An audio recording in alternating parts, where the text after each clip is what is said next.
ইনশাআল্লাহ। কোন মার্কায় ভোট দিবেন? ধানের শীষে। জামাতের যিনি প্রার্থী রয়েছেন এবং তার যারা নেতৃবৃন্দ রয়েছে ঘরে ঘরে গিয়ে বিকাশ নাম্বার নিচ্ছে, ওভার দ্য টেলিফোনে বলছে যে আমি আপনাকে ৬,০০০ টাকা দিব, আপনাদেরকে আপনারা আমাদের মার্কাতে ভোট দিবেন। আমি এলাকার সন্তান, আমি এখানে বড় হয়েছি। আমার এই এলাকায় বেশ কিছু সমস্যা রয়েছে যেখানে আমি আজকে এখানে দাঁড়িয়ে আছি।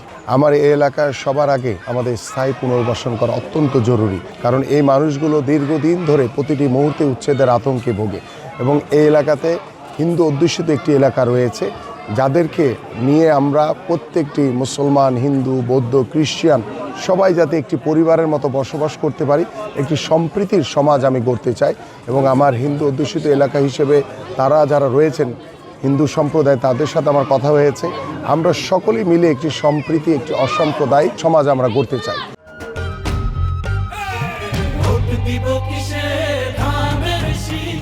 আমার এই এলাকায় রাস্তাঘাটের কিছু সমস্যা রয়েছে, সেই সমস্যাগুলো আমি যদি নির্বাচিত হতে পারি তাহলে দ্রুত এই সমস্যাগুলো সমাধান করব ইনশাআল্লাহ। আমার এই এলাকায় একটি কবরস্থান দরকার, সেই কবরস্থানটি আমরা যদি নির্বাচিত হতে পারি ইনশাআল্লাহ, ইতিমধ্যে আমি সেই জায়গা বা সেই স্পেসগুলো আমি এলাকাবাসীর সাথে কথা বলে আলোচনা করে রেখেছি।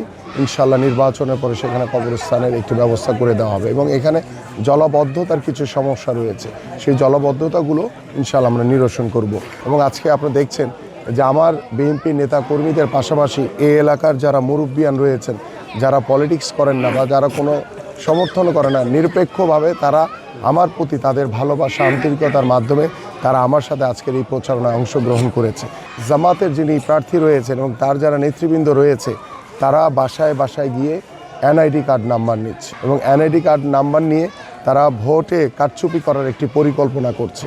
পাশাপাশি তারা ঘরে ঘরে গিয়ে বিকাশ নাম্বার নিচ্ছে, যারা অসহায় মানুষ রয়েছে তাদেরকে ভুল বুঝিয়ে বিকাশ নাম্বার নিয়ে তাদেরকে ওভার দ্য টেলিফোনে বলছে যে আমি আপনাকে ৬,০০০ টাকা দিব, আপনাদেরকে আপনারা আমাদের মার্কাতে ভোট দিবেন।